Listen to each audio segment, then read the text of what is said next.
Hizi ndizo nyuke ambazo wanaume hawazitaki na hawazipendi, na kama una uke wa namna hii basi my friend wewe unavumiliwa tu. Cha kwanza, uke mpana.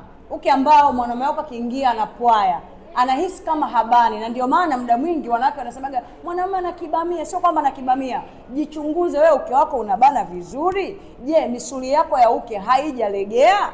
Uke wa pili ni uke ambao haujambi wala hautoi harufu mbaya, kiasi kwamba mwanaume akitaka hata kuandaa anatakiwa asikie marashi mazuri kutoka kwenye uke, sio vitu ambavyo havieleweki. Mwanamke anatoka harufu kama shombo la samaki.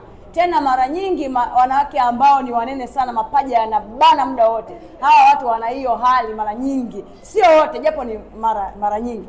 Lakini pia uke ambao sio mtamu, uke ni wa baridi jamani. Wanawake wengi wamekuwa wakitumia mabarafu eti wanataka kubana uke. Wanatumia malimao wanataka kubana uke. Unakuta ule uke unapoteza ile asili, ladha yake kamili inapotea. Wanaume wengi hawapendi uke wa namna hii. Lakini uke mwingine wa mwisho ni huu ambao mwanamume akiingia anatoka na tope. Yaani anatoka na tope jeupe. Jamani, ukweli ni kwamba uke wa namna hii wanaume wanavumilia, na kama utatibia mapema my friend una hatari ya kuachika.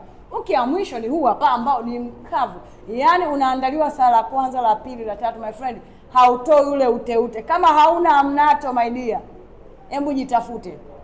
Tafuta namba yangu baya, lakini pia jitafute. Sasa basi, share hii video kwa wanawake wengi ambao yawezekana wanapitia changamoto mojawapo kati ya hizi. Nitezele Waitress, mimi na coach kitambi na uzito, lakini leo nimeona niongee na wanawake kwa sababu nimesikia hizi kesi kwa mara nyingi kutoka kwa wanaume zenu, wananifuataga wenyewe DM.